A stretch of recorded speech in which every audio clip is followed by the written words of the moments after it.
എൻ്റെ നാമത്തിൽ എല്ലാവർക്കും സ്നേഹവന്ദനം.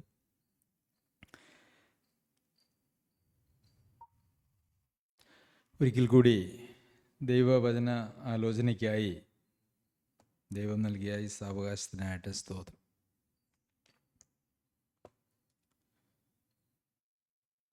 ഇന്ന്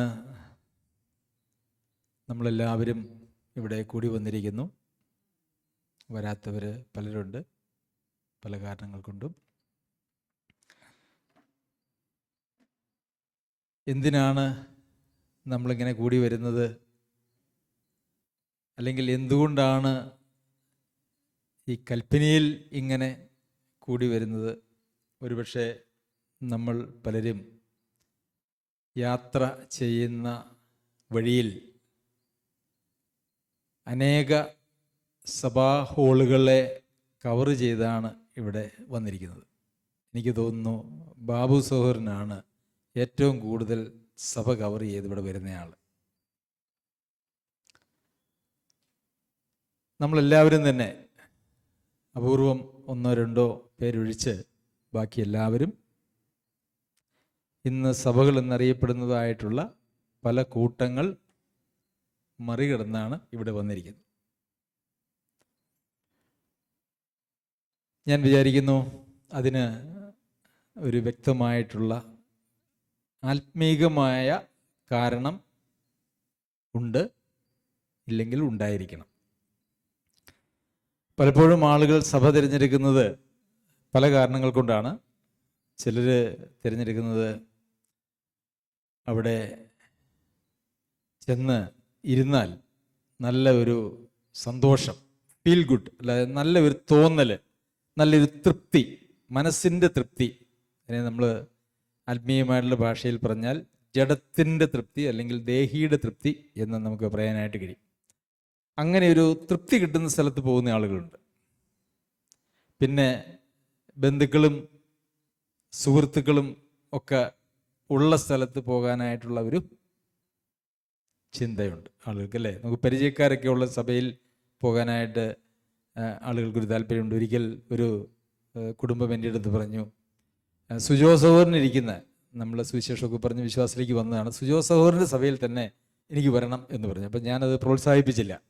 കാരണം ആ സഭയിലേക്ക് കൊണ്ടുവരുന്നത് ഗുണത്തേക്കാൾ ഏറെ ദോഷം ചെയ്യുമെന്ന് അറിയാവുന്നതുകൊണ്ടും അതുപോലെയുള്ള സഭകൾ അവർ വരുന്ന വഴിക്ക് ഉണ്ട് എന്നുള്ളത് കൊണ്ടുമാണ്. പിന്നെ മറ്റു ചിലർ സഭായോഗത്തിന് പോകുന്നത് എവിടെയെങ്കിലും ഒന്ന് പോവണ്ടേ, ഞായറാഴ്ചയല്ലേ, വെറുതെ വീട്ടിൽ ഇരുന്നാൽ എങ്ങനെയാ, മനസ്സിനൊരു കുറ്റബോധം, അല്ലേ? അപ്പോൾ കുറ്റബോധം ഒഴിവാക്കാനായിട്ട് പോകുന്നതായിട്ടുള്ള ആളുകളുണ്ട്. ഇനിയും ചില ആളുകൾ എവിടെയെങ്കിലുമൊക്കെ പോകുന്നതിൻ്റെ ഒരു ലക്ഷ്യമെന്ന് പറയുന്നത് വല്ല മരണവും സംഭവിച്ചാൽ അടക്കാനായിട്ടൊരു സ്ഥലം വേണം. മറ്റു ചിലരെന്താ, ഒരു കല്യാണമൊക്കെ നടത്തണമെങ്കിൽ രജിസ്റ്റർ ഓഫീസിലൊക്കെ കൊണ്ടുപോയി നടത്തുക എന്നൊക്കെ പറയുന്നതിനേക്കാൾ കുറച്ചുകൂടി മാന്യത ഏതെങ്കിലും ഒരു സഭയുടെ മേൽനോട്ടത്തിൽ അല്ലെങ്കിൽ പശ്ചാത്തലത്തിൽ ചെയ്യുന്ന ശുശ്രൂഷയാണ്. അപ്പോൾ ഇങ്ങനെ നാനാവിധമായ കാരണങ്ങളും കാര്യങ്ങളും കൊണ്ടാണ് ആളുകൾ ഈ സഭകൾ തിരഞ്ഞെടുക്കുന്നത്. അതിലേറ്റവും കൂടുതൽ എനിക്ക് അവിടെ ചെന്നിരുന്നാൽ എൻ്റെ ജഡത്തിന് സന്തോഷമുണ്ടാകുമോ, തൃപ്തി ഉണ്ടാകുമോ എന്നുള്ളതാണ് ഒരു പ്രധാന കാര്യം. അപ്പോൾ നമ്മൾ പക്ഷേ അതിനെ ഒട്ടും പ്രോത്സാഹിപ്പിക്കാറില്ല. ഇവിടെ വന്നിരിക്കുന്ന ആളുകൾ ഇവിടുത്തെ ശുശ്രൂഷകളൊക്കെ കണ്ട് ഭയങ്കര സന്തോഷമായിട്ട് തിരിച്ചു പോകണം എന്ന് നമ്മൾ ആരും ഇവിടെ ആഗ്രഹിക്കാറ് ഇല്ല.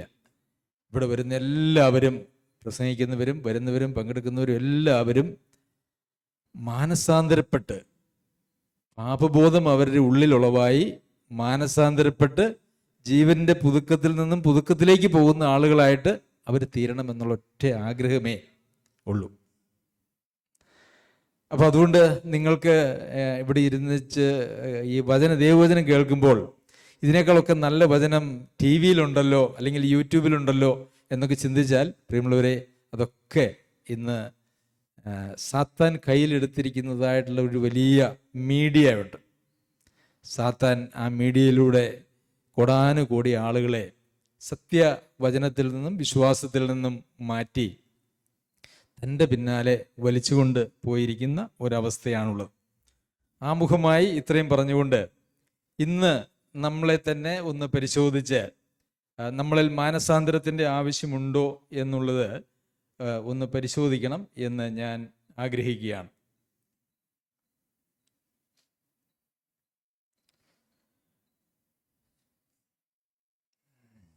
നമുക്ക് കൊരിന്ത്യർക്ക് എഴുതിയ 2-ാം ലേഖനം 13-ാം അധ്യായത്തിൻ്റെ 5-ാമത്തെ വാക്യത്തിൻ്റെ 2-ാം ഭാഗം വായിക്കാം.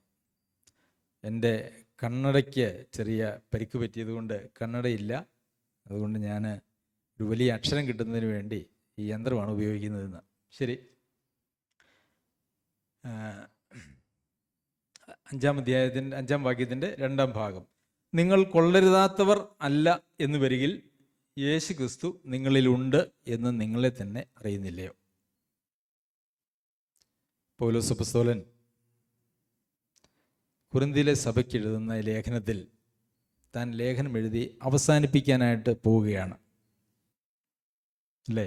ഇനി അധികം വാക്യങ്ങളൊന്നുമില്ല, നിസ്സാരം കുറച്ച് വാക്യങ്ങൾ മാത്രമേ ഉള്ളൂ. ഒരുവിധം നീണ്ട ഒരു കത്താണ്, ലേഖനമാണ്. അപ്പോൾ അതിൻ്റെ അവസാന ഭാഗത്ത് പൗലോസ് അപ്പോസ്തലൻ ചോദിക്കുകയാണ്, എന്താണ്? നിങ്ങൾ കൊള്ളരുതാത്തവർ അല്ല എന്ന് വരികിൽ യേശു ക്രിസ്തു നിങ്ങളിലുണ്ട് എന്ന് നിങ്ങളെ തന്നെ അറിയുന്നുവല്ലോ. അതിൻ്റെ മറുവശം പറഞ്ഞാൽ എങ്ങനെയാണ് നമുക്ക് വായിക്കാൻ കഴിയുക? നിങ്ങൾ കൊള്ളരുതാത്തവർ ആണ് എങ്കിൽ യേശു ക്രിസ്തു നിങ്ങളിൽ ഇല്ല എന്ന് നിങ്ങളെ തന്നെ അറിയുന്നില്ലയോ? ഇത് രണ്ടും സെയിം അല്ലേ? ഒരേ അർത്ഥമല്ലേ? നിങ്ങൾ കൊള്ളരുതാത്തവർ അല്ല എന്ന് വരികിൽ യേശു ക്രിസ്തു നിങ്ങളിൽ ഉണ്ട്. അപ്പോൾ നിങ്ങൾ കൊള്ളരുതാത്തവർ ആണ് എങ്കിൽ യേശു ക്രിസ്തു നിങ്ങളിലില്ല. ഇത് കേട്ടാൽ ഒരുപക്ഷെ ഇന്ന് അനേക വിശ്വാസികളെന്ന് പറയുന്ന ആളുകൾ പറയും അതൊരു ഭയങ്കര ദുരുപദേശമാണെന്ന് പറയും, ഇല്ലേ? അങ്ങനെയാണ് ഇന്ന് ലോകത്ത് പഠിപ്പിച്ചിരിക്കുന്നത്. എന്നാൽ ഇവിടെ അങ്ങനെയൊന്നും ഇല്ല.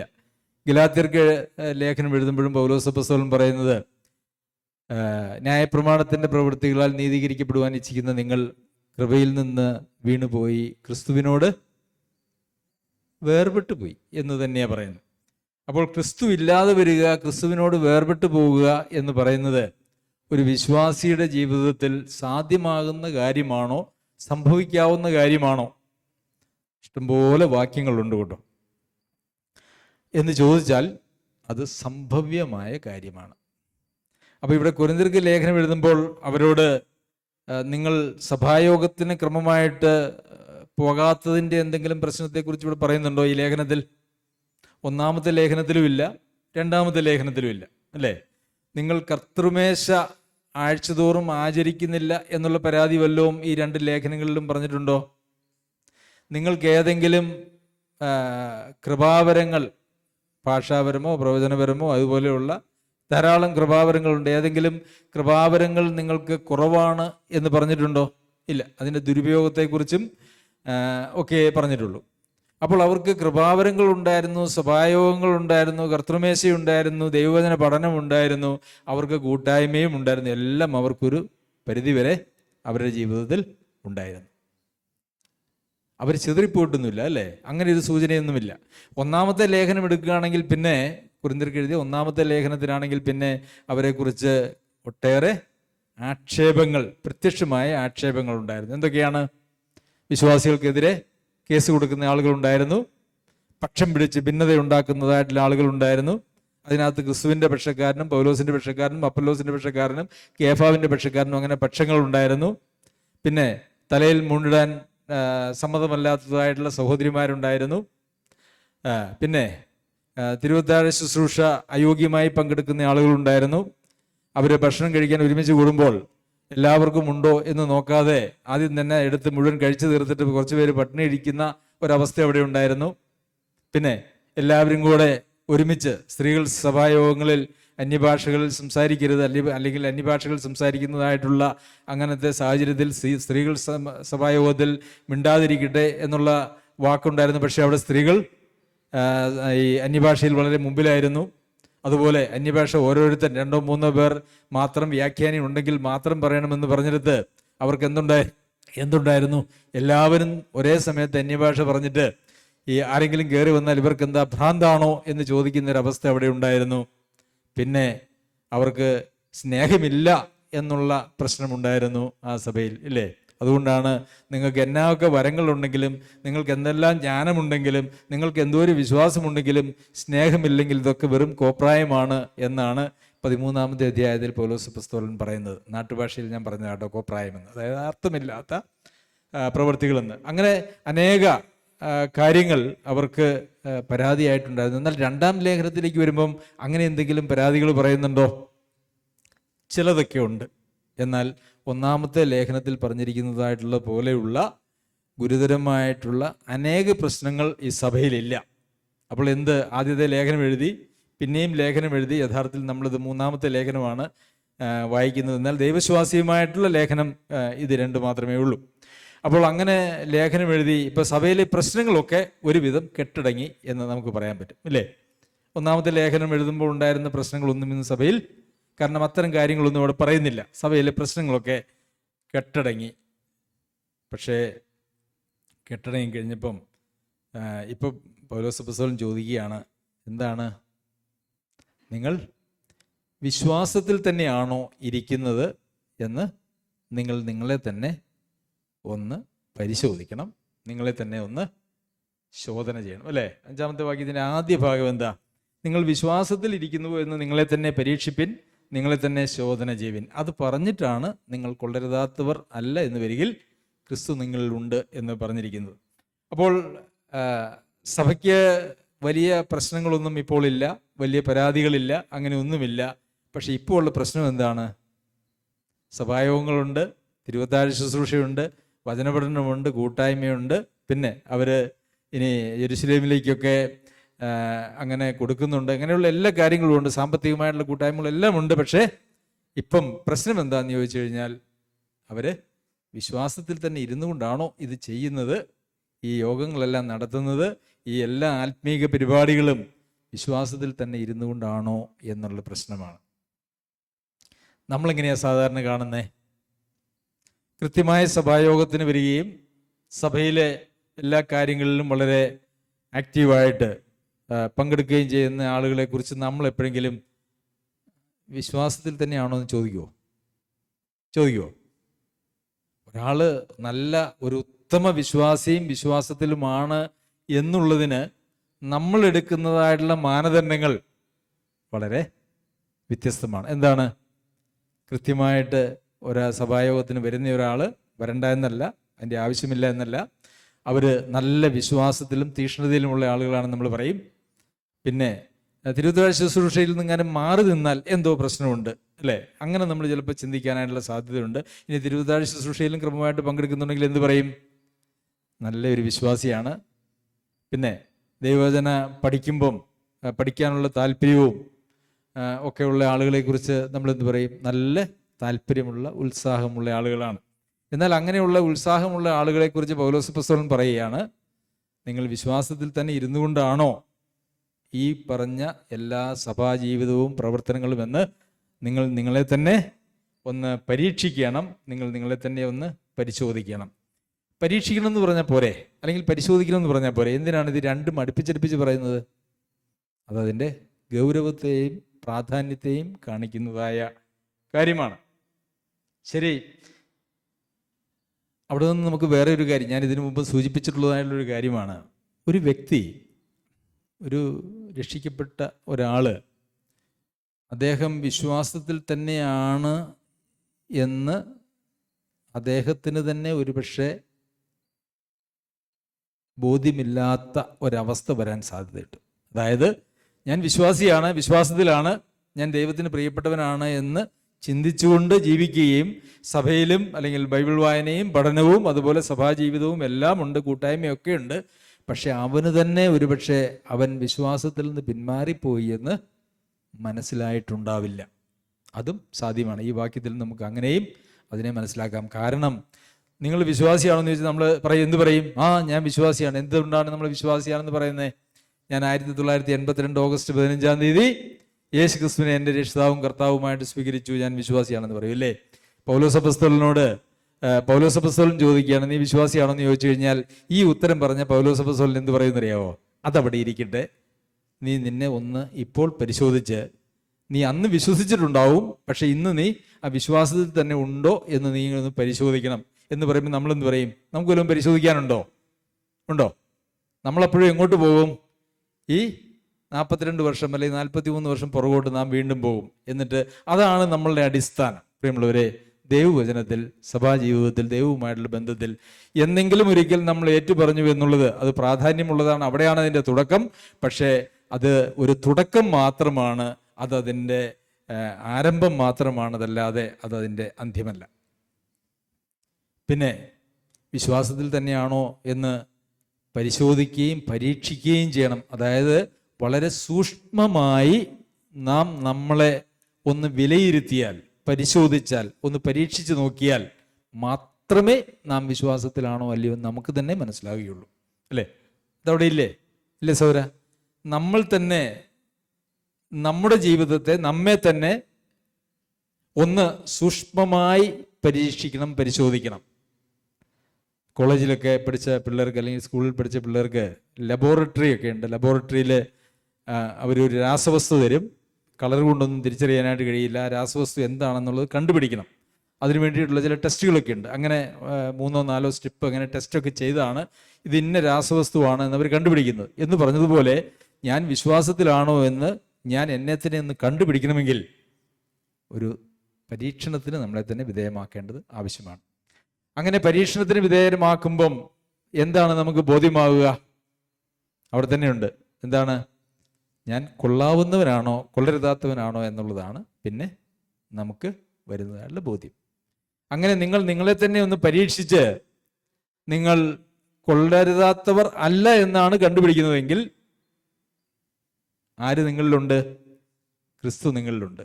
അപ്പം നിങ്ങൾ നിങ്ങളെ തന്നെ ഒന്ന് പരിശോധിക്കുമ്പോൾ കൊള്ളരുതായ്മകളാണ് ഉള്ളത് എങ്കിൽ എന്താ അതിൻ്റെ അർത്ഥം? ക്രിസ്തു നിങ്ങളിൽ ഇല്ല.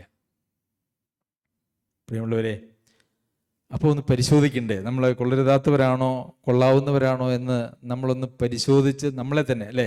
നമ്മൾ പലപ്പോഴും ഈ പരീക്ഷിക്കുമ്പം നമ്മൾ ബാക്കിയുള്ള ആളുകളെ എല്ലാം എടുത്ത് നമ്മളൊന്ന് പരീക്ഷിക്കും.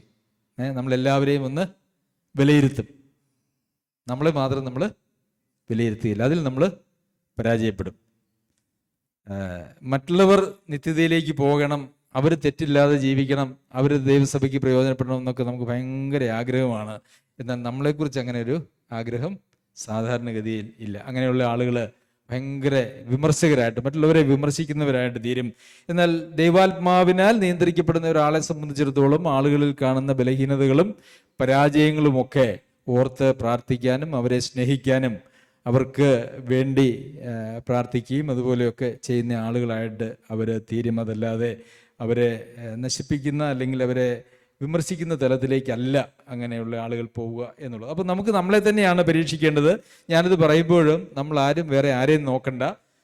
അത് നമ്മുടെ ഒരു പരാജയമാണ് അങ്ങനെ നാം നോക്കുന്നുവെങ്കിൽ. അപ്പോൾ നാം നമ്മെ തന്നെ നോക്കുമ്പോൾ നാം കൊള്ളരുതാത്തവർ, അപ്പോൾ എങ്ങനെയാണ് നാം കൊള്ളരുതാത്തവരാണോ കൊള്ളാവുന്നവരാണോ എന്ന് പരിശോധിച്ച്, കൊള്ളരുതാത്തവരാണെങ്കിൽ അങ്ങനെയും കൊള്ളാവുന്നവരാണെങ്കിൽ അങ്ങനെയും നമ്മളിൽ ഒരു തീരുമാനത്തിൽ നമ്മൾ എത്തണ്ടേ? വേണ്ടേ ചു? നമ്മളൊരു തീരുമാനത്തിലെത്തണം, അല്ലേ?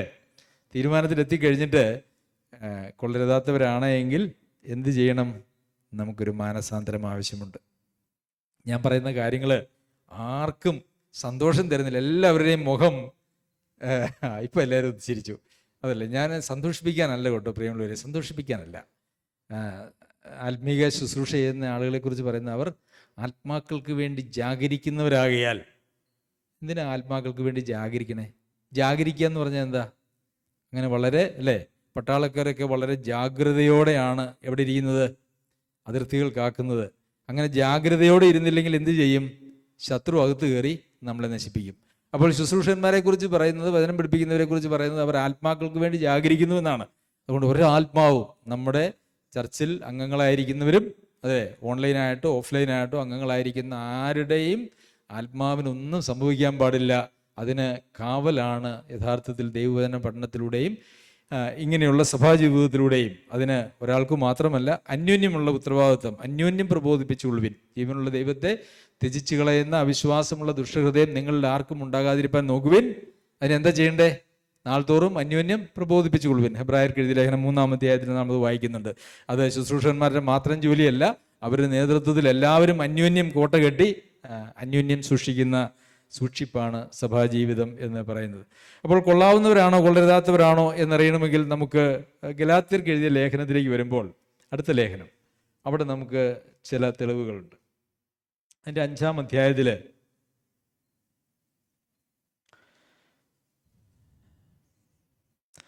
18 മുതലുള്ള വാക്യങ്ങളാണ് അവിടെ ഈ കൊള്ളാവുന്നവരെയും കൊള്ളരുതാത്തവരെയും തിരിച്ചറിയാനായിട്ടുള്ള മാർഗങ്ങൾ എന്ന് പറയുന്നത്. അപ്പോൾ കഴിഞ്ഞ ആഴ്ചയും എനിക്ക് തോന്നുന്നു നമ്മൾ പഠിച്ചതായിട്ടുള്ളൊരു കാര്യം, അതിൻ്റെ മുമ്പിലത്തെ ആഴ്ചയ്ക്ക് പഠിച്ചതായിട്ടുള്ളൊരു കാര്യം, ക്രിസ്തീയ ജീവിതവും ക്രിസ്തീയതയല്ലാത്ത ജീവിതവും തമ്മിലുള്ള വ്യത്യാസം എന്ന് പറയുന്ന ജീവിതത്തിൽ ആര് നമ്മളെ നിയന്ത്രിക്കുന്നു എന്നുള്ളതാണ്. നമ്മളെ നിയന്ത്രിക്കുന്നത് ദൈവാത്മാവല്ലെങ്കിൽ വേറെ എന്തെങ്കിലുമാണെങ്കിൽ അത് ക്രിസ്തീയ ജീവിതമല്ല. ആത്മാവ് നിയന്ത്രിക്കുന്ന ജീവിതം മാത്രമേ ക്രിസ്തീയ ജീവിതമുള്ളൂ. അത് തന്നെയാണ് ഇവിടെയും നമുക്ക് പരിശോധിക്കുന്നതിന് ഉപയോഗിക്കാവുന്ന കാര്യം. അപ്പോൾ ജഡമാണ് നമ്മെ നിയന്ത്രിക്കുന്നതെങ്കിൽ എന്തൊക്കെയാണ് നമ്മളുടെ ജീവിതത്തിൽ ഉണ്ടാകുക? ആത്മാവാണ് നമ്മെ നിയന്ത്രിക്കുന്നതെങ്കിൽ നമ്മുടെ ജീവിതത്തിൽ എന്തൊക്കെയാണ് ഉണ്ടാവുക? അത് മാത്രമാണ് ഇതിൻ്റെ ഒരു ടെസ്റ്റ് എന്ന് പറയുന്നത്. ജഡത്തിൻ്റെ പ്രവൃത്തികളോ ദുർനിറപ്പ് ഞാൻ വിചാരിക്കുന്നു അങ്ങനെ ഒന്നും നമ്മുടെ ഇടയിലില്ല. എന്നാൽ ഈ ദുർനിറപ്പ് എന്ന് പറയുമ്പോൾ അതൊരു ആക്ഷരികമായിട്ടുള്ള ഒരു ദുർനിറപ്പ് മാത്രമല്ല. നമ്മൾ റോമർക്ക് എഴുതിയ ലേഖനം പഠിച്ചപ്പോൾ അവിടെ ശയനമോഹങ്ങളിലും ദുഷ്കാമങ്ങളിലുമല്ല എന്ന് നമ്മൾ വായിക്കുകയും പഠിക്കുകയും ചെയ്യുകയുണ്ടായി. അപ്പോൾ ഇത് നമ്മുടെ മനോതലത്തിൽ സംഭവിക്കുന്നതും ദൈവം മുമ്പാകെ വളരെ പ്രധാനപ്പെട്ട കാര്യമാണ്. അപ്പോൾ അതുകൊണ്ട് ഞാൻ അങ്ങനെ ഒരു ദുർനിറപ്പിൻ്റെ ജീവിതമൊന്നും എനിക്കില്ല എന്ന് പറയുമ്പോൾ അതുകൊണ്ട് നമുക്ക് തൃപ്തിയാകാനായിട്ട് കഴിയുകയില്ല. ദുർനിറപ്പിൻ്റെ ചിന്തകളും നമ്മുടെ ജീവിതത്തിൽ ഉണ്ടാകുവാനായിട്ട് പാടില്ല. അപ്പോൾ അങ്ങനെ ദുർനിറപ്പിൻ്റെ ചിന്തകളോ പ്രവൃത്തികളോ ഉണ്ടെങ്കിൽ നമ്മൾ ആരാണ്? കൊള്ളാവുന്നവരാണോ കൊള്ളരുതാത്തവരാണോ? കൊള്ളരുതാത്തവർ, അല്ലേ? ശരി. അശുദ്ധി, ദുഷ്കാമം, അത് മൂന്നും ആ ഗണത്തിൽ വരുന്നതായിട്ടുള്ള കാര്യങ്ങളാണ്. ശരി, അടുത്ത ഗണം എന്തൊക്കെയാണ്? വിഗ്രഹാരാധന. വിഗ്രഹാരാധന എന്ന് പറയുമ്പോൾ എന്താണ് യഥാർത്ഥത്തിൽ വിഗ്രഹാരാധന? നമുക്കൊക്കെ വിഗ്രഹാരാധന എന്ന് പറഞ്ഞാൽ എന്താ? പെട്ടെന്ന് നമ്മൾ ചിന്തിക്കുന്നത് എന്താ? മനുഷ്യൻ്റെയോ മൃഗങ്ങളുടെയോ പക്ഷികളെയോ ഇഴജാതികളുടെയോ ഒക്കെ ഒരു രൂപം എടുത്തു വെച്ച് അതിനെ ആരാധിക്കുന്നത്. എന്തായാലും അങ്ങനെ ആരും ഇവിടെ ഇല്ല എന്നെനിക്ക് ഉറപ്പാണ്. എന്നാൽ വിഗ്രഹാരാധന അത് മാത്രവുമല്ല. എന്തൊക്കെയാണ് വിഗ്രഹാരാധനയുടെ പരിധിയിൽ വരുന്നത്? ദൈവത്തിന് നാം കൊടുക്കേണ്ടുന്നതായിട്ടുള്ള സ്ഥാനം നമ്മുടെ ജീവിതത്തിൽ നാം ആർക്കെങ്കിലും എന്തിനെങ്കിലും കൊടുത്തിട്ടുണ്ടെങ്കിൽ അത് വിഗ്രഹാരാധനയാണ്. അത് നമ്മുടെ ജീവനെക്കുറിച്ചാണെങ്കിൽ പോലും. എൻ്റെ ജീവനാണ് എനിക്ക് ഏറ്റവും പ്രാധാന്യം എന്ന് പറഞ്ഞാൽ നമ്മൾ ചത്തിട്ടില്ല, അല്ലേ? നമ്മുടെ വിഗ്രഹം ഏതാണ്? നമ്മളുടെ സ്വന്തം ജീവനാണ്. ചിലർക്ക് മക്കളാണ് അവരുടെ വിഗ്രഹം എന്ന് പറയുന്നത്. അവർക്കെല്ലാം മക്കളാണ്. ചിലർക്ക് എന്താണ്? അവർക്ക് ധനമാണ് അവരുടെ വിഗ്രഹം. അവരുടെ ജീവിതത്തിൻ്റെ ലക്ഷ്യമെന്ന് പറയുന്നത് വലിയ ധനം ഉണ്ടാക്കുക എന്നുള്ളതാണ്. മറ്റു ചിലർക്ക് സ്ഥാനങ്ങളും അതുപോലെ തന്നെ, അല്ലേ? പണമൊക്കെ ഒരു പരിധി ഉണ്ടായിക്കഴിഞ്ഞ് കഴിയുമ്പോൾ പിന്നെ നമുക്ക് ലോകത്തിൽ അംഗീകാരം, അതിനുവേണ്ടി സ്ഥാനങ്ങളും അധികാരങ്ങളും ഒക്കെ കിട്ടുക എന്നുള്ളതാണ്. അപ്പോൾ ദൈവത്തിൻ്റെ സ്ഥാനത്ത്, ദൈവത്തിന് നമ്മുടെ ഹൃദയത്തിൽ കൊടുക്കേണ്ടുന്നതായിട്ടുള്ള സ്ഥാനത്ത്, നമ്മുടെ ഹൃദയത്തിൽ കർത്താവായ യേശു ക്രിസ്തു ഇരിക്കേണ്ടിടത്ത് അവിടെ മക്കളോ നമ്മളുടെ സ്വന്തം ജീവനോ അല്ല എങ്കിൽ ഈ ലോകത്തിലുള്ള വസ്തുവകകളോ സ്ഥാനമാനങ്ങളോ എന്തെങ്കിലും കയറിയിരിക്കുന്നുവെങ്കിൽ അത് വിഗ്രഹാരാധനയാണ്. അപ്പോൾ ഏതെങ്കിലും രൂപങ്ങൾ വെച്ച് മെഴുകുതിരി കത്തിക്കുകയോ കുമ്പിടുകയോ ഞാൻ ചെയ്യുന്നില്ല എന്ന് പറഞ്ഞുകൊണ്ട് നമുക്ക് വിഗ്രഹാരാധികളല്ല എന്ന് പറയുവാൻ കഴിയില്ല. അപ്പോൾ രണ്ടാമത്തെ ടെസ്റ്റ് എന്താണ്?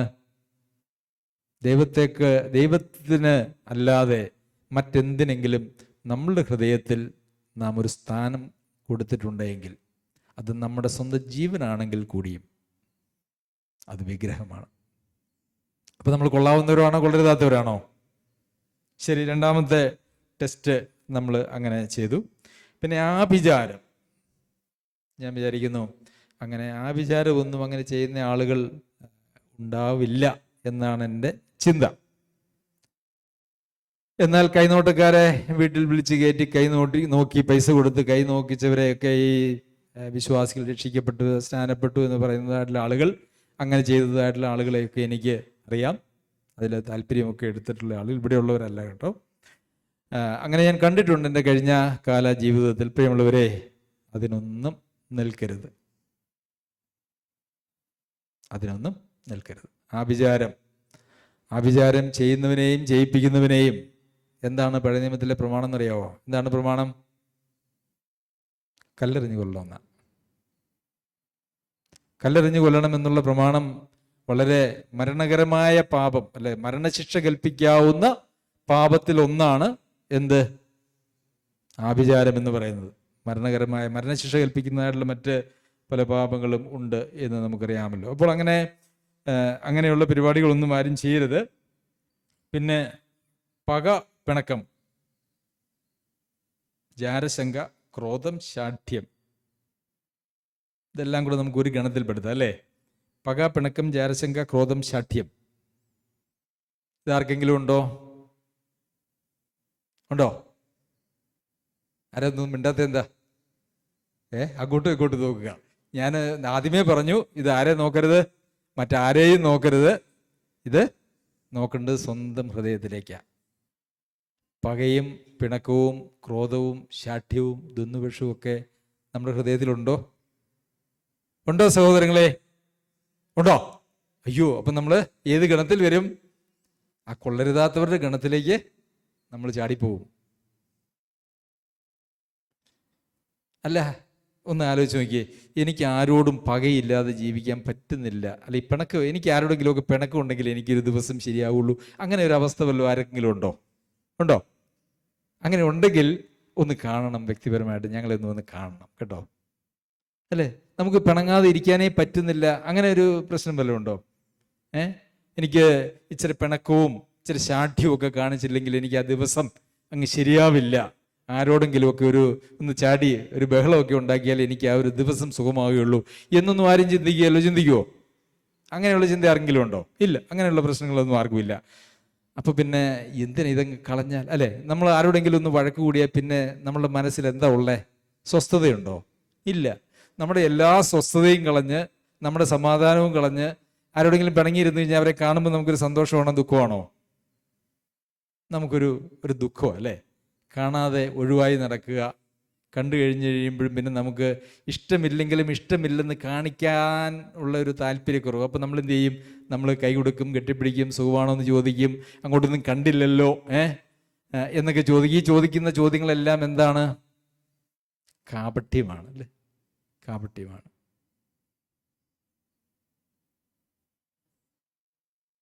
അതുപോലെ തന്നെ ഈ പിണക്കം മനസ്സിൽ വെച്ചുകൊണ്ട് ആരെങ്കിലും കണ്ടു കഴിഞ്ഞ് കഴിയുമ്പം ഭയങ്കര സ്നേഹം നടിക്കുന്നതോ, അതും ഒരു കാപട്യമാണ്. അപ്പം എന്തിനാണ് നമുക്ക് ഈ കാപട്യമൊക്കെ നമ്മുടെ ജീവിതത്തിൽ ഇങ്ങനെ വെച്ചുകൊണ്ടിരിക്കുന്നത്? നമുക്കങ്ങോട്ട് നേരെ ജീവിച്ച പോരെ. അപ്പം ഇത് ഉണ്ടെന്ന് നിങ്ങൾ എല്ലാവരും സമ്മതിച്ചു. അത് ഡേസി ആൻറ്റിയുടെ ചെടി വളർത്തലിൻ്റെ ബാക്കി പത്രം, അതെല്ലാം ആ തണുപ്പുള്ളിടത്ത് വന്ന് കയറിയിരുന്ന വെച്ചാൽ അകത്തേക്ക് കയറും. ശരി, അപ്പം ഇതൊന്നും നമുക്ക് ജീവിതത്തിൽ ആവശ്യമുള്ള കാര്യങ്ങളല്ല, അത്യാവശ്യമുള്ള കാര്യങ്ങളല്ല, വേണ്ട കാര്യങ്ങളല്ല. അതുള്ളത് കൊണ്ട് ഒരു ഗുണവുമില്ല. അസൂയുള്ളത് കൊണ്ട് വല്ല ഗുണവുമുണ്ടോ? ഒരു ഗുണവുമില്ല. ഇതൊക്കെ നമ്മൾ നമ്മെ തന്നെ നശിപ്പിക്കുന്ന പരിപാടികളാണ് ഇതെല്ലാം. നമ്മളിൽ ദൈവാത്മാവിൻ്റെ പ്രവർത്തനത്തിന് നാം തന്നെ തടസ്സമായിട്ടിരിക്കുന്നതായ പ്രശ്നങ്ങളാണ് ഇങ്ങനെയുള്ള സ്വഭാവങ്ങളൊക്കെ. അത് വെച്ചുകൊണ്ടിരിക്കുന്നത് കൊണ്ട് നമുക്കോ മറ്റുള്ളവർക്കോ പ്രയോജനവുമില്ല, നമുക്ക് വളരെ നാശമാണ് ഉള്ളത്. ശരി, അപ്പോൾ അത് ആ ഒരു പക്ഷത്തെ അങ്ങ് വിടാം, ആ ഒരു ഗ്രൂപ്പിനെ അങ്ങ് വിടാം. പിന്നെ ദ്വന്ദ്വപക്ഷം, ഭിന്നത, അതടുത്ത ഗണത്തിൽ വരുന്നതായിട്ടുള്ള കാര്യമാണ്. മിക്കവാറും എല്ലാ സഭകളിലും ഉള്ളതായ ഒരു പ്രവണതയാണ് കുറച്ച് ആളുകളെ നമ്മുടെ കൂട്ടത്തിൽ കൂട്ടുക. കൂട്ടത്തിൽ കൂട്ടിയിട്ട് ഒരു ഗ്രൂപ്പ് ആവുക. ഞാനത് ആദ്യം മുതൽ പലപ്പോഴും പറയാറുണ്ട്, സഭയ്ക്കുള്ളിൽ ഒരു സഭ പാടില്ല, അത് നമ്മുടെ നാശത്തിൻ്റെ തുടക്കമായിരിക്കും. എന്തായാലും ദൈവം സഹായിച്ച് അങ്ങനെ സഭയ്ക്കുള്ളിൽ ഒരു സഭ ഇതുവരെയും നമ്മളുടെ ഇടയിൽ ഉണ്ടായിട്ടില്ല. എന്നാൽ ഇന്ന് പിശാച് സഭകളെ നശിപ്പിക്കുന്നത് മുഴുവൻ സഭയ്ക്ക് പുറത്തു നിന്നല്ല, സഭയ്ക്കകത്ത് കയറിയിട്ടാണ്. നിങ്ങൾക്കതറിയാം എന്ന് ഞാൻ വിചാരിക്കുന്നു. എല്ലാ സഭകളിലും ഞാൻ ചോദിക്കട്ടെ, തന്നിൽ തന്നെ ഛിദ്രിച്ചിരിക്കുന്ന ഒരു കൂട്ടമായിട്ട് ഒരു സഭ തീർന്നു കഴിഞ്ഞാൽ ആ സഭയ്ക്ക് എന്തെങ്കിലും ചെയ്യാനായിട്ട് കഴിയുമോ? എന്തെങ്കിലും ഒരു പുരോഗതി ഉണ്ടാവുമോ? അങ്ങനെ 2, 3, 4, 5, 6 അങ്ങനെ പിളർന്ന് സഭകൾ പോവുകയും ഈ പറഞ്ഞ പിളർന്ന ഒരു സഭകളും എന്തെങ്കിലും ഉപദേശപരമായിട്ടുള്ള കാര്യങ്ങളാലോ ആത്മീയമായിട്ടുള്ള കാര്യങ്ങളാലോ അല്ല, മറിച്ച് അവരവരുടെ സ്വാർത്ഥമായിട്ടുള്ള താല്പര്യങ്ങൾക്ക് വേണ്ടിയിട്ടാണ് പലപ്പോഴും ഇങ്ങനെയുള്ള ഇടർച്ചകളൊക്കെ ഉണ്ടാക്കുന്നത്. ഒരുപക്ഷെ അധികാരം കിട്ടിയില്ലെന്നോ, സ്ഥാനം കിട്ടിയില്ലെന്നോ, അല്ലെങ്കിൽ അവരെ വകവെച്ചില്ലെന്നോ, അവർക്ക് ആഗ്രഹിക്കുന്നതായിട്ടുള്ള ശുശ്രൂഷകൾ കിട്ടിയില്ലെന്നോ, അങ്ങനെയൊക്കെയുള്ള കാര്യങ്ങളാണ് പലപ്പോഴും ഈ ഭിന്നതയ്ക്ക് കാരണം. അതല്ലാതെ ആത്മീയമായിട്ടുള്ള ഭിന്നത ഉണ്ടാക്കിയിരിക്കുന്ന ആരെങ്കിലും ഉണ്ടോ? ഭിന്നത ഉണ്ടാക്കുന്നത് എൻ്റെ ആത്മാവ് എന്നോട് ഭിന്നത ഉണ്ടാക്കാൻ പറഞ്ഞു. ആത്മാവ് പറയുകയാണെങ്കിൽ എന്താ പറയാന്നറിയോ? അവരെ വിട്ടൊഴിഞ്ഞോളാൻ പറയും, അല്ലേ? അങ്ങനെയാണ് നമ്മൾ തിമോത്തിയോസിന് എഴുതിയ ലേഖനത്തിൽ 2-ാം ലേഖനം 3-ാം അധ്യായത്തിൽ വായിക്കുക. നിങ്ങൾക്ക് ഉപദേശം തെറ്റാണെങ്കിൽ പിന്നെ അവിടെ ഒരു കാരണവശാലും നിൽക്കാനായിട്ട് പാടില്ല. ഇനി ജീവിതം തെറ്റാണെങ്കിൽ അത് ശരിയാകുകയില്ല എന്നുള്ളതെങ്കിൽ നിങ്ങൾ അവിടം വിട്ടും ഒഴിവായി പോകുമോ, അല്ലെ അവിടെ ഒരു കലഹം ഉണ്ടാക്കുവാനായിട്ടല്ല ദൈവാത്മാവാണ് എങ്കിൽ പറയുന്നത്. പ്രിയമുള്ളവരെ, നമ്മളുടെ ഇടയിലും നമ്മളെ സഭയായിട്ട് രൂപം കിട്ടതിന് ശേഷം പലതവണ അകത്തു നിന്നും പുറത്തു നിന്നും സഭയെ ഭിന്നിപ്പിക്കുവാനും നശിപ്പിക്കുവാനുമായിട്ടുള്ള ശ്രമങ്ങൾ ഉണ്ടായിട്ടുണ്ട് എന്നുള്ളത് ഞാൻ ഈ സമയത്ത് ഓർക്കുന്നു. എന്നാൽ ദൈവം അതിനൊന്നും അനുവദിച്ചില്ല. നമ്മളെല്ലാവരും ഒറ്റക്കെട്ടായിട്ട് നിന്നു, ആരും ആരുടെയും കൂടെ കൂടിയില്ല. അങ്ങനെ അയോഗ്യമായിട്ടുള്ള ആളുകളൊക്കെ നമ്മളെ വിട്ട് പോവുകയാണ് ചെയ്തത്. അതല്ലാതെ സഭയെ നശിപ്പിക്കാനായിട്ട് ദൈവം ഒരു കാരണവശാലും അനുവദിച്ചില്ല. അതോർത്ത് ഞാൻ ദൈവത്തിന് സ്തോത്രം ചെയ്യുന്നു. ദ്വന്ദ്വപക്ഷം, അസൂയ. ഈ അസൂയയാണ് ദ്വന്ദ്വപക്ഷത്തിന്. ദ്വന്ദ്വപക്ഷം, ഭിന്നത, അസൂയ, ഇത് മൂന്നും ഒരു ഗണത്തിൽ വരുന്നതാണ്. കാരണം അസൂയയാണ് പലപ്പോഴും ഈ പക്ഷമുണ്ടാക്കുന്നതിൻ്റെ അല്ലെങ്കിൽ ഭിന്നത ഉണ്ടാക്കുന്നതിൻ്റെ ഒരു അടിസ്ഥാന കാരണം. ഞാൻ വിചാരിക്കുമായിരുന്നു, ദൈവാത്മാവ് ഈ ഓരോ പാപങ്ങളും ലിസ്റ്റ് ചെയ്യുമ്പോഴും അത് ഓരോ ഗണങ്ങൾ പോലെയാണ്, ഓരോ സാമ്യമുള്ള കാര്യങ്ങൾ ചേർത്ത് പറയുന്നത് നമുക്ക് കാണുവാനായിട്ട് സാധിക്കും. ദ്വന്ദ്വപക്ഷം, ഭിന്നത, അസൂയയാണ് അതിന് ഇടയാക്കുന്നത്. പിന്നെ മദ്യപാനം, വെറുക്കൂത്ത്. ഇത് നമ്മൾ റോമാലേഖനം പഠിച്ചപ്പം ഈ 2 കാര്യങ്ങൾ നമ്മൾ അവിടെയും പഠിച്ചു, ഇല്ലേ? മദ്യപാനം, വെറുക്കൂത്ത്, മദ്യപാനം, ഇത് രണ്ടും ഏകദേശം ചേർന്ന് പോകുന്ന കാര്യങ്ങളാണ്. ഒരു നന്നായിട്ട് മദ്യപിച്ച ഒരാൾ നടക്കുന്നതും പറയുന്നതും അവരുടെ ചേഷ്ടകളൊക്കെ കണ്ടു കഴിഞ്ഞാൽ വെറുക്കൂത്ത് എന്താണെന്നുള്ളത് നമുക്ക് മനസ്സിലാകും. അതുമാത്രവുമല്ല, വെറുക്കൂത്ത് എന്ന് പറയുന്നത് ഇന്നത്തെ ആധുനിക ലോകത്ത് വളരെ ഏറെ വലിയ ഒരു ആളുകൾ അംഗീകരിക്കുന്ന ഒരു ഡാൻസ് എന്നൊക്കെ പറയുന്ന കാര്യങ്ങളെ വചനത്തിൽ പറഞ്ഞിരിക്കുന്നത് വെറിക്കൂത്ത് എന്നാണ്. ഈ വെറിക്കൂത്തിനെ മഹത്വവൽക്കരിച്ച് അതിന് മത്സരങ്ങളൊക്കെ നടത്തുന്നതായിട്ടുള്ള സംവിധാനം ഇന്ന് ലോകത്തുണ്ട്. അപ്പോൾ അങ്ങനെ ഉണ്ടെങ്കിൽ അതൊന്നും നമ്മളുടെ ഇടയിലില്ല എന്ന് ഞാൻ വിചാരിക്കുന്നു. എന്നിട്ട് വെറിക്കൂത്ത് കഴിഞ്ഞിട്ട് പിന്നെ എന്താ പറഞ്ഞേക്കുന്നേ? പിന്നെ എന്തെങ്കിലും പറഞ്ഞിട്ടുണ്ടോ? ഉണ്ടോ? ഒന്ന് പറ, ഒന്ന് ഉറക്കെ പറ.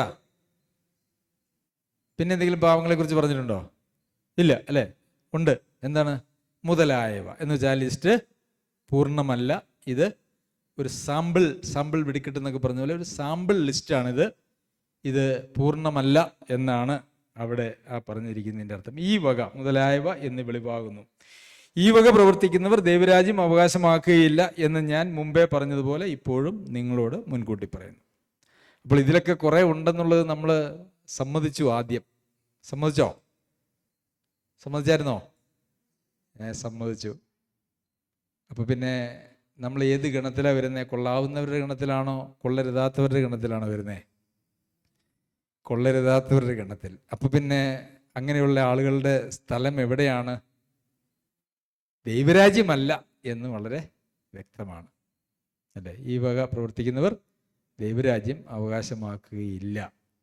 അപ്പോൾ പിന്നെ ആർക്ക് ദൈവരാജ്യത്തിൽ പ്രവേശിക്കാൻ കഴിയുമില്ല? ധനവാൻ സ്വർഗരാജ്യത്തിൽ കിടക്കുന്നത് ഒട്ടകം സൂചിക്കുഴയിൽ കിടക്കുന്നതിനെ പോലെ, അല്ലെങ്കിൽ അത്ര പ്രയാസമാണ് എന്ന് പറയുമ്പോൾ പ്രയാസമാണെന്ന്, ഇമ്പോസിബിൾ ആണെന്നാണ്.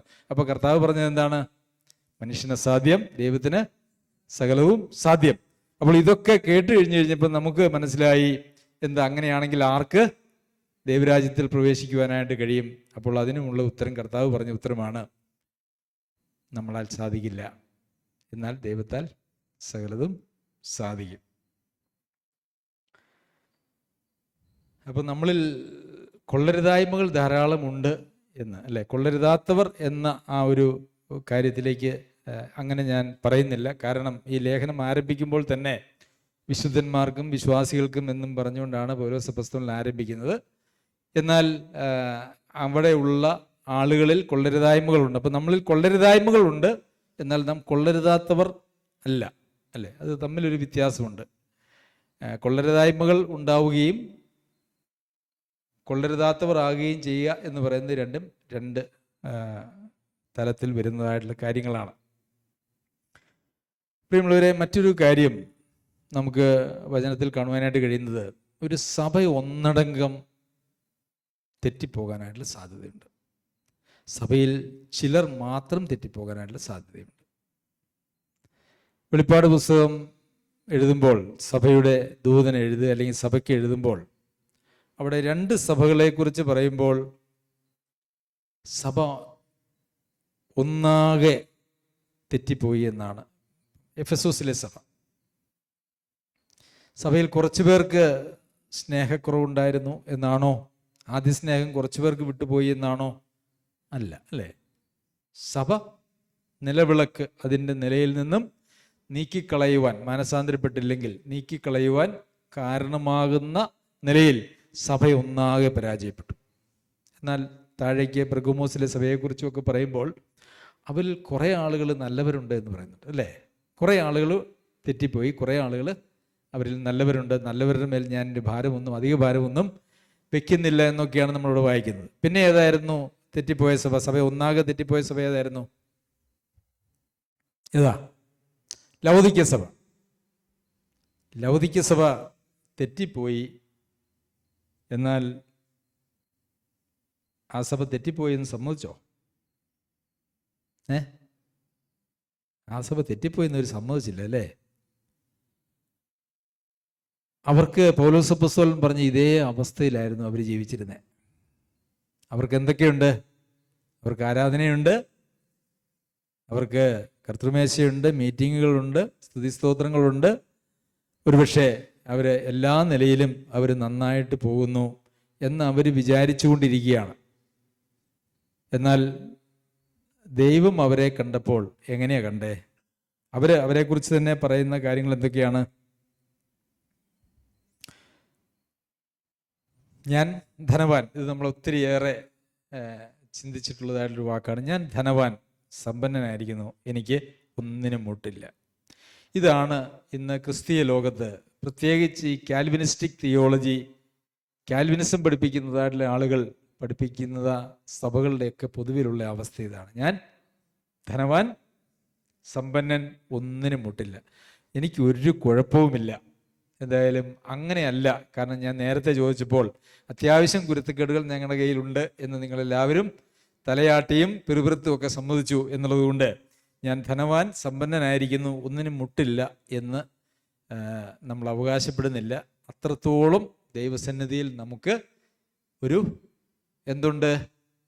പ്രതീക്ഷയുണ്ട്, ഇല്ലേ? എന്നാൽ ഇങ്ങനെയാണ് എങ്കിൽ, അതായത് എനിക്ക് എല്ലാ കുഴപ്പങ്ങളും കൈവച്ച്, എല്ലാ തോന്നിവാസങ്ങളും കൈവച്ച് എനിക്കൊന്നിനും മുട്ടില്ല, ഞാൻ പെർഫെക്റ്റ് ആണെന്നാ പറയുന്നതെങ്കിൽ എന്ത് സംഭവിക്കുമായിരുന്നു? എന്താ സംഭവിക്കുക? അവസാനം എന്താ പറഞ്ഞേക്കണേ? ഞാൻ ഉമിണ്ണുകളയും. ഉമിണ്ണുകളയെന്ന് പറഞ്ഞ എന്താ അർത്ഥം? തുപ്പിക്കളയും, അല്ലേ? ഒന്ന് ആലോചിച്ച് നോക്കിയേ. ഒരു സഭയെ കർത്താവ് പറയാം ഒന്നാകുകയാണ് കേട്ടോ. ചില വ്യക്തികളെ കുറിച്ചല്ല അവിടെ പറയുന്നത്. വ്യക്തികളെക്കുറിച്ച്, പെർഗമോസ് സഭയെക്കുറിച്ചൊക്കെ പറയുമ്പോൾ അവിടെ ചില ആളുകളെക്കുറിച്ച് പ്രത്യേകം പറയുന്നുണ്ട്. എന്നാൽ എഫെസോസിലെ സഭയെക്കുറിച്ച് പറയുമ്പോഴും നിലവിളക്ക് അതിൻ്റെ നിലയിൽ നിന്ന്, അതായത് എൻ്റെ നിലവിളക്ക് എവിടെയാ? കർത്താവിൻ്റെ വലം കൈയിലാണുള്ളത്. അത് അവിടെ നിന്നെടുത്ത് ദൂരെ കളയുമെന്ന് പറയുന്നു. ഇവിടെ ഞാൻ എൻ്റെ വായിൽ നിന്ന് തുപ്പിക്കളയും എന്ന് പറയുന്നു. അപ്പോൾ ഒരു സഭ ഒന്നാകെ തെറ്റിപ്പോകാനായിട്ടുള്ള സാധ്യതയുണ്ട്. പ്രിയമുള്ളവരെ, നമ്മളിന്ന് നമ്മുടെ ചുറ്റുപാടുമുള്ള സഭകളിലേക്ക് ഒന്ന് കണ്ണോടിച്ചാൽ വചനപരമായിട്ടുള്ള കൃത്യതയില്ല. ജീവിതത്തെ സംബന്ധിച്ചും അല്ലെങ്കിൽ സഭാജീവിതത്തെ സംബന്ധിച്ചിട്ടുള്ള അവരുടെ കാഴ്ചപ്പാടെന്ന് പറയുന്നത് ഒരിക്കൽ ഒന്ന് ഏറ്റുപറഞ്ഞ് സ്വീകരിച്ച് പിന്നെ സ്നാനപ്പെടണമെന്ന് പോലും പഠിപ്പിക്കാത്ത സഭകൾ ധാരാളമുണ്ട്. സ്നാനം പോലും ആവശ്യമില്ല. അങ്ങനെ ഇനി കൂടി വന്നാൽ സ്നാനം കൂടെ കഴിഞ്ഞു കഴിഞ്ഞാൽ പിന്നെ ജീവിതത്തെക്കുറിച്ച് അവർ പഠിപ്പിക്കുന്ന അത്യാവശ്യം സ്വഭാവത്തിനൊക്കെ വരിക, വലിയ പ്രശ്നമൊന്നും ഉണ്ടാക്കാതെ ജീവിക്കുക എന്നുള്ളൊരു നിലവാരം മാത്രമാണ്. അതിനപ്പുറം അവരാരും പഠിപ്പിക്കുന്നില്ല, ജീവിക്കുന്നുമില്ല. അപ്പോൾ ക്രിസ്തീയ മാർഗത്തെ ആളുകൾ കാണുന്നത് അങ്ങനെയുള്ള സഭകളിലൂടെയും അല്ലെങ്കിൽ സഭകളിലെ ആളുകളിലൂടെയുമാണ്. അപ്പോൾ എന്ത് പറ്റിയെന്നറിയാവോ? ദൈവത്തിൻ്റെ നാമം ലോകത്തിൻ്റെ മുമ്പാകെ, കർത്താവിൻ്റെ നാമം ലോകത്തിന് മുമ്പാകെ നിന്ദിക്കപ്പെട്ടു, തുച്ഛീകരിക്കപ്പെട്ടു. ഇന്നൊരു വിശ്വാസിയാണെന്നോ രക്ഷിക്കപ്പെട്ട ആളാണെന്നോ അല്ലെങ്കിൽ ഒരു പാസ്റ്ററാണെന്നോ ഒക്കെ പറയാൻ നമുക്ക് പേടിയാണ്. പാസ്റ്ററാണെന്ന് പറയാൻ ഭയങ്കര പേടിയാണ്. കാരണം പാസ്റ്റർമാരെക്കുറിച്ച്, വിശ്വാസികളെക്കുറിച്ച് അങ്ങനെയൊന്നും അധികം വരാറില്ല.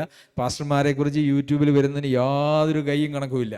അത് ഏതെങ്കിലും ഒന്ന് കണ്ടു കഴിഞ്ഞാൽ പിന്നെ ആർട്ടിഫിഷ്യൽ ഇൻ്റലിജൻസ് അത് തന്നെ ഇങ്ങ് വിടും അല്ലേ. അപ്പോൾ അത് ഒന്ന് കണ്ട ആൾക്ക് പിന്നെ കുറേ ആളുകളെക്കുറിച്ച് അങ്ങനെ ധാരാളം കാണാനായിട്ട് കഴിയും. അങ്ങനെ കണ്ടു കഴിഞ്ഞ് കഴിയുമ്പം അവർക്ക് നമ്മളോടുണ്ടാകുന്ന മനോഭാവം എന്താണെന്നറിയാമോ? ഒരു വെറുപ്പാണ്. എന്തുകൊണ്ടാണ് ഇന്ന് കേരളമാണ് ഒരു പക്ഷേ ഇന്ത്യയിൽ ആദ്യം സുവിശേഷവൽക്കരിക്കപ്പെട്ടതായിട്ടുള്ള സംസ്ഥാനം. കേരളത്തിൽ നിന്നാണ് ഇന്ത്യയുടെ നാനാഭാഗങ്ങളിലേക്കും ധാരാളം സുവിശേഷ പ്രവർത്തകർ എല്ലാ സഭകളിൽ നിന്നും പോയിട്ടുള്ളത്. പക്ഷേ ഇന്ന് കേരളം സുവിശേഷത്തോട് പുറംതിരിഞ്ഞ് നിൽക്കുന്നതാണ്. എത്രയോ ആളുകളുമായിട്ട് നമ്മൾ സംസാരിക്കുന്നു, ഒരൊറ്റ ആൾ പോലും കേൾക്കാൻ പോലും താല്പര്യമില്ല. അതിൻ്റെ പിന്നിലെ കാരണം എന്താണെന്നറിയാവോ? കേരളത്തിൽ സുവിശേഷം ആദ്യമെത്തി, ആ സുവിശേഷം മനുഷ്യൻ്റെ ജീവിതത്തിൽ ചെയ്തതൊക്കെ നെറികേടുകളാണ് എന്ന് ഇന്ന് പുറമേ നിന്ന് ആളുകൾ കണ്ട് മനസ്സിലാക്കുകയാണ്.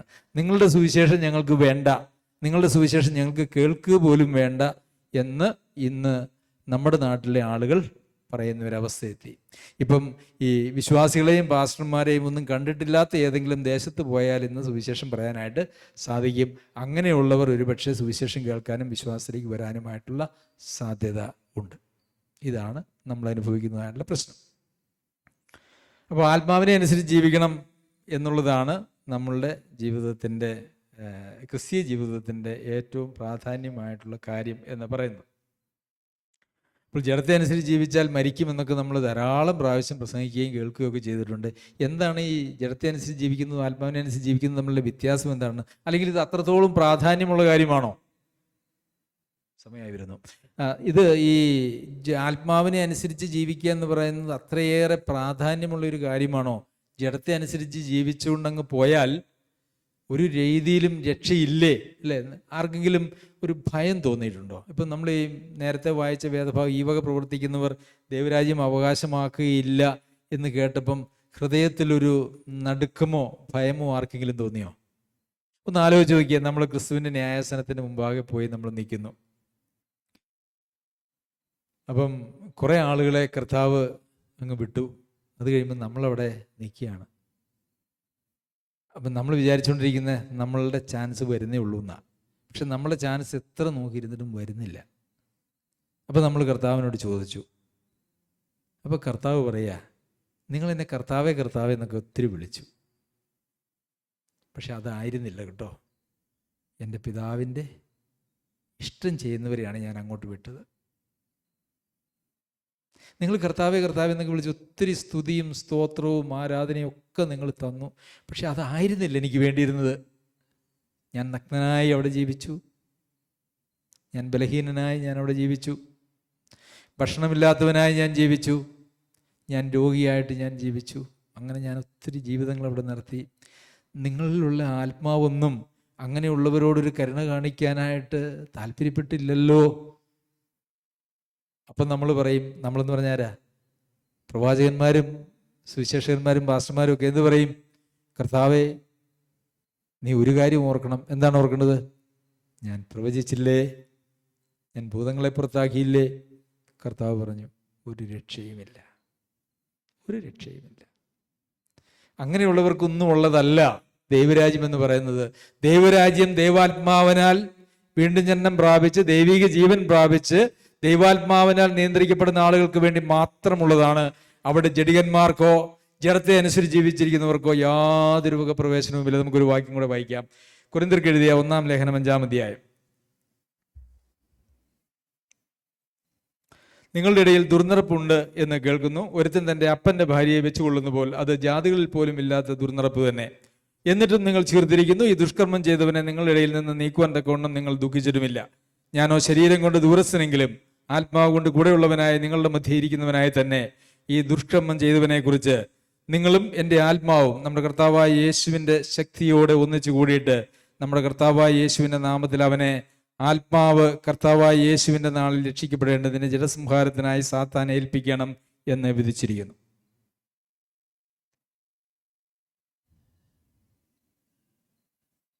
നമുക്കെല്ലാവർക്കും ഈ സംഭവം അറിയാം അല്ലേ? അപ്പൻ്റെ ഭാര്യയെ വെച്ചുകൊണ്ടിരുന്ന ഒരാളെ സഭയിൽ നിന്ന് നീക്കം ചെയ്യാൻ, ഇവിടെ ആ സഹോദരനെ നീക്കം ചെയ്യാനാണോ പറഞ്ഞിരിക്കുന്നത്? ആണോ?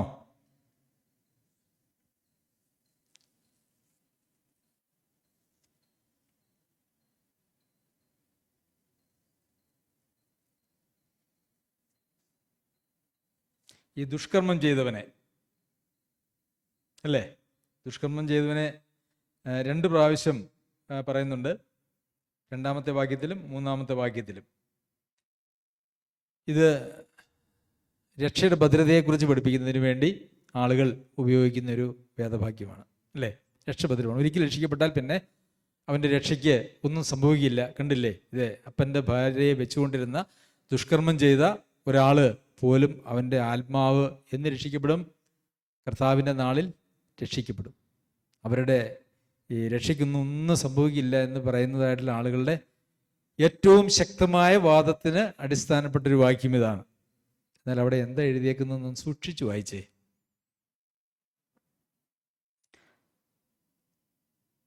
ആത്മാവ് കർത്താവായ യേശുവിൻ്റെ നാളിൽ രക്ഷിക്കപ്പെടേണ്ടതിന് ജഡസംഹാരത്തിനായി സാത്താനെ ഏൽപ്പിക്കണം.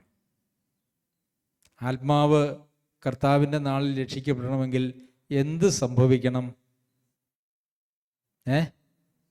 ജഡം സംഹരിക്കപ്പെടണം അല്ലേ? അങ്ങനെയാണോ അവിടെയൊക്കെ എഴുതിയേക്കുന്നത്?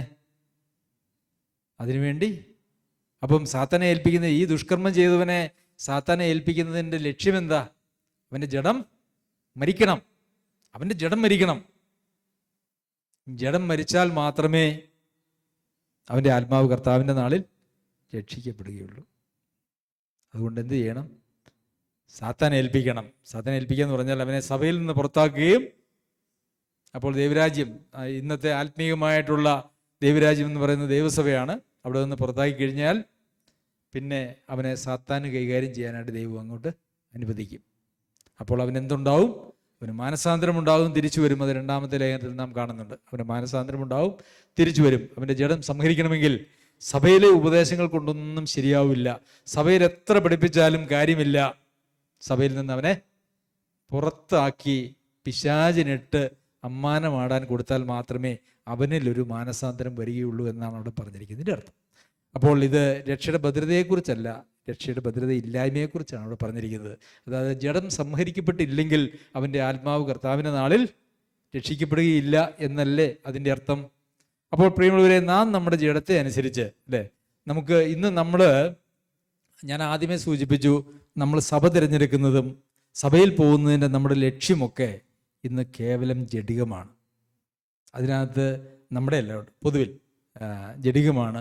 അതിനകത്ത് നമുക്ക് അവിടെ പോകുമ്പോൾ സന്തോഷം തോന്നുന്നുണ്ടോ, അല്ലെങ്കിൽ എനിക്കവിടെ സ്ഥാനവും മാനവും ഒക്കെ ഉണ്ടോ, അല്ലെങ്കിൽ എൻ്റെ ന്യായമായിട്ടുള്ള ആവശ്യങ്ങൾക്കൊക്കെ അവർ മതിയായതാണോ, അല്ലെങ്കിൽ അവിടെ നിന്ന് എന്തെങ്കിലും, പല ആളുകളും അങ്ങനെ സഹായം കിട്ടുന്നതിന് വേണ്ടി സഭകളിൽ കൂടെ പോകുന്നതായിട്ടുള്ള ആളുകളുണ്ട്. അവരങ്ങനെ മാറി മാറി സഭകളെ പരീക്ഷിക്കും, കൂടുതൽ എന്തെങ്കിലും സഹായം കിട്ടുന്ന സ്ഥലമുണ്ടോ എന്നുള്ള നിലയിൽ. പ്രിയമുള്ളവർ, അതൊന്നുമല്ല ഒരു സഭ തിരഞ്ഞെടുക്കേണ്ടതിൻ്റെ അടിസ്ഥാനം എന്ന് പറയുന്നത്. നമ്മൾ പാരമ്പര്യമായിട്ടൊരു സഭയിൽ ജനിച്ചു വളർന്നു, അല്ലെങ്കിൽ ആദ്യം മുതലേ പോയിക്കൊണ്ടിരുന്ന ഒരു സഭയിൽ തുടർന്ന് പോകുന്നതും അല്ലല്ല, അതൊന്നുമല്ല.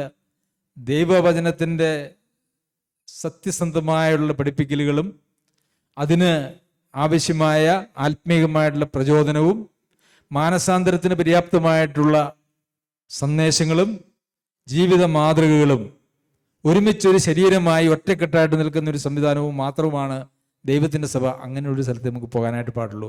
അവിടെ നമുക്ക് എപ്പോഴും സന്തോഷമായിരിക്കില്ല. ഞാൻ വിചാരിക്കുന്നു നിങ്ങൾ വന്ന അത്രയും സന്തോഷം ഇപ്പം ഒരു പക്ഷേ ഹൃദയത്തിൽ കാണുകയില്ല. ക്ഷമിക്കണം, നമുക്ക് മാനസാന്തരം ആവശ്യമുണ്ട്.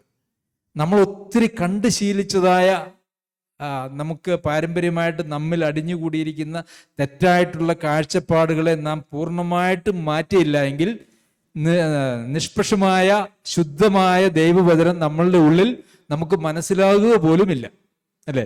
ഇപ്പോൾ ഒരു ഉദാഹരണത്തിന് ഈ കൊരിന്ത്യർക്ക് എഴുതിയ 1-ാം ലേഖനം 5-ാം അധ്യായത്തിൻ്റെ 1 മുതൽ 5 വരെ വായിച്ചാൽ നമ്മൾ മനസ്സിലാക്കിയിരിക്കുന്നത് എങ്ങനെയാ? രക്ഷഭദ്രമാണ്. പക്ഷെ അവിടെ എഴുതിയിരിക്കുന്നത് എങ്ങനെയാ? ഭദ്രമല്ല. അപ്പം ആ വചനം നമ്മളിൽ നമുക്ക് ബോധ്യമാകുവാനായിട്ട് കഴിയാത്ത വിധത്തിൽ നമ്മുടെ ഹൃദയങ്ങൾ അടഞ്ഞു പോവുകയാണ് ചെയ്യുന്നത്. എന്നാൽ പ്രിയമുള്ളവരെ, ഈ ലോകത്തിൽ നമുക്ക് സന്തോഷമുള്ളത് നമ്മുടെ ഏത് ബലഹീനതകളിലും ഏത് പരാജയങ്ങളിലും നമ്മളെ തള്ളിക്കളയാതെ നമ്മളെ ചേർത്ത് നമുക്ക് ഇച്ഛയുള്ളത്, അല്ലേ? നമ്മളിതിനു മുമ്പ് ഒരു ദിവസം പഠിച്ചിരുന്നു, നല്ലവർ ആകുവാൻ എല്ലാ സകലത്തിലും നല്ലവനാകുവാൻ ഇച്ഛിക്കൊണ്ട് ഞങ്ങൾക്ക് നല്ല മനസ്സാക്ഷിയുണ്ട് എന്ന് ഞങ്ങൾ ഉറയ്ക്കുന്നു. പ്രിയമുള്ളവരെ, സകലത്തിലും നല്ലവരാകാനായിട്ടുള്ള ഇച്ഛയും അത് നമ്മുടെ ഹൃദയത്തിലുണ്ടെങ്കിൽ നാം നമ്മെ തന്നെ നമ്മുടെ ഇഷ്ടങ്ങൾക്ക് വേണ്ടിയല്ല. നമ്മളൊരു പാട്ട് പാടിയപ്പോൾ പാട്ടിനകത്ത് ഞാൻ ശ്രദ്ധിച്ചു, പല പാട്ടുകളും ദൈവവചന വിരുദ്ധമാണ്. അതിനകത്ത് പാട്ട് പാടിയവരെ കുറ്റം പറയല്ല കേട്ടോ, എങ്കിലും അത് സൂചിപ്പിക്കുന്നത് നല്ലതാണെന്ന് ഞാൻ വിചാരിക്കുന്നു. എൻ്റെ ഇഷ്ടം ദൈവത്തിൻ്റെ ഇഷ്ടമാകുവാൻ പലപ്പോഴും അത് നടക്കില്ല കേട്ടോ. നമ്മുടെ ഇഷ്ടം ദൈവത്തിൻ്റെ ഇഷ്ടമാകാൻ സാധ്യതയില്ല. വചനം പറയുന്നത് എങ്ങനെയാ? കർത്താവിൻ്റെ ഇഷ്ടം എന്ത് എന്നുള്ളത് പരിശോധിച്ച് അത് ചെയ്യുന്നവരാകുമെന്നാണ്. നമ്മളുടെ ഇഷ്ടം ദൈവത്തിൻ്റെ ഇഷ്ടം, സംഗതി നമ്മളുടെ ഇഷ്ടം ദൈവത്തിൻ്റെ ഇഷ്ടമായാൽ അത് അതിൻ്റെ പൂർണ്ണതയിൽ അത് സത്യം തന്നെയാണ്, അത് കറക്റ്റ് തന്നെയാണ്. പക്ഷെ അതിനുള്ള സാധ്യത വളരെ കുറവാണ്. അതിൻ്റെ സാധ്യത വളരെ കുറവാണ്. നമ്മുടെ ഇഷ്ടം ഒരിക്കലും ദൈവത്തിൻ്റെ ഇഷ്ടമാകുകയില്ല. നമ്മുടെ ഇഷ്ടത്തെ കൊല്ലുന്നിടത്താണ് നമുക്ക് ദൈവത്തിൻ്റെ ഇഷ്ടം നമുക്ക് മനസ്സിലാക്കുവാനായിട്ട് സാധിക്കുന്നത്. മാത്രവുമല്ല, വചനം പറയുന്നത് എന്താ? കർത്താവിൻ്റെ ഇഷ്ടം എന്ത് എന്നുള്ളത് പരിശോധിച്ച്, അല്ലേ? അതൊന്നും നമുക്ക് അങ്ങനെ ഈസി ആയിട്ടൊന്നും മനസ്സിലാകുന്ന കാര്യങ്ങളല്ല.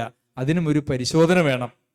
നാം ഏതെങ്കിലും ഒരു കാര്യം ചെയ്യാൻ പോകുമ്പോൾ അല്ലെങ്കിൽ ആലോചിക്കാൻ പോകുമ്പോൾ ഇതിനകത്ത് കർത്താവിൻ്റെ ഇഷ്ടം എന്താണ് എന്ന്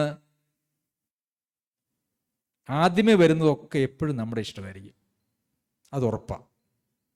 നമ്മളിൽ നിന്ന് വരുന്ന ആദ്യത്തെ പ്രതികരണം മുഴുവൻ നമ്മുടെ ജഡത്തിന് ഇഷ്ടമായിരിക്കും.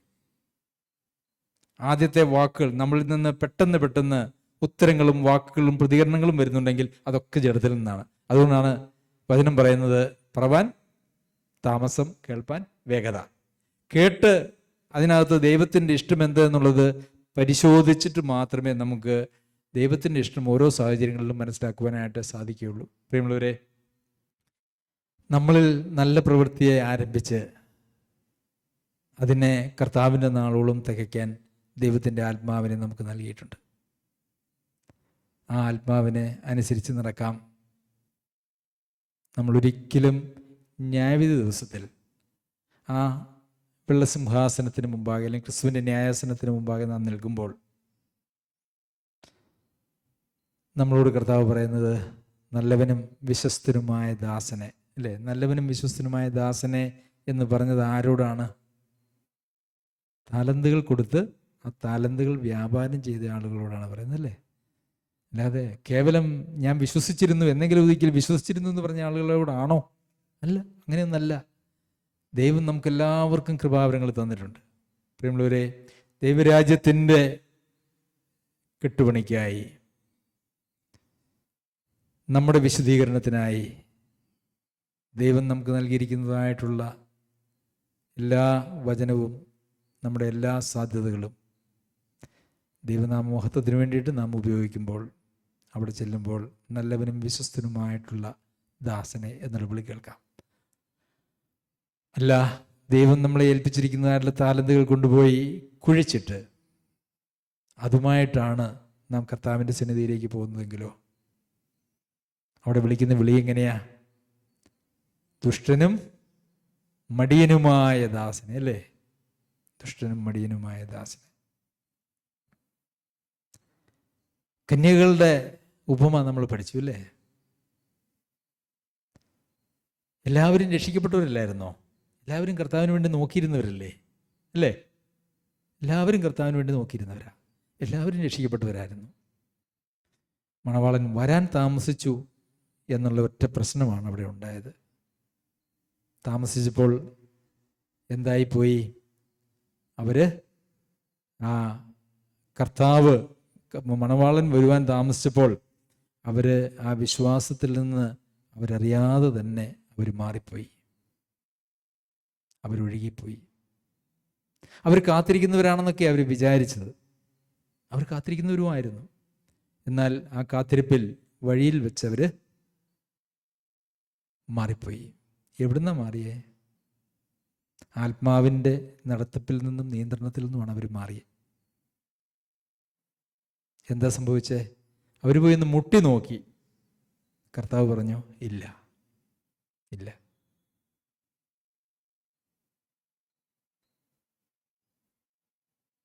നമുക്ക് ധാരാളം നിർദ്ദേശങ്ങളും ഉപദേശങ്ങളും മുന്നറിയിപ്പുകളും ദൈവവചനത്തിൽ നൽകിയിട്ടുണ്ട്.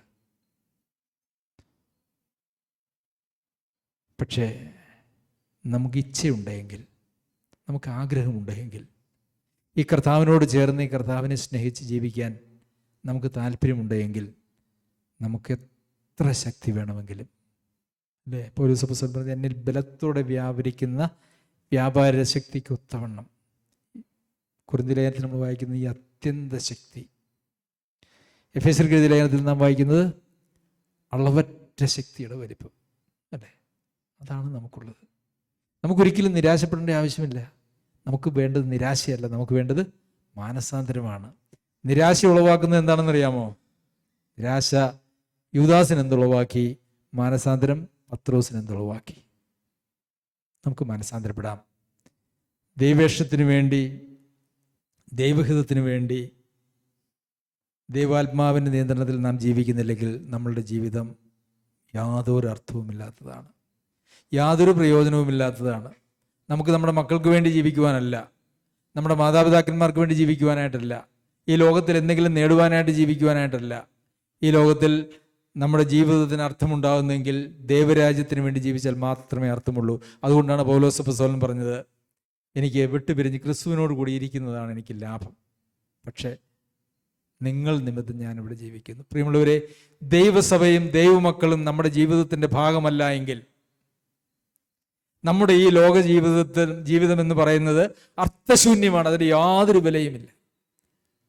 നമ്മൾ ഈ ലോകത്തിൽ കുറച്ചു കാലം കൂടി ജീവിക്കാൻ ആഗ്രഹിക്കുന്നുവെങ്കിൽ പൗലോസിനോടൊപ്പം നമുക്കും പറയാം, എന്ത് പറയാം? ദൈവരാജ്യത്തിന് വേണ്ടി ഞാൻ ജീവനോടിരിക്കും, അല്ലെങ്കിൽ ആ ജീവിതത്തിനൊരു അർത്ഥവുമില്ല. ദൈവം നമ്മെ സഹായിക്കട്ടെ. നമുക്ക് പ്രാർത്ഥിക്കാം. ഞങ്ങളുടെ ദൈവമായ കർത്താവേ,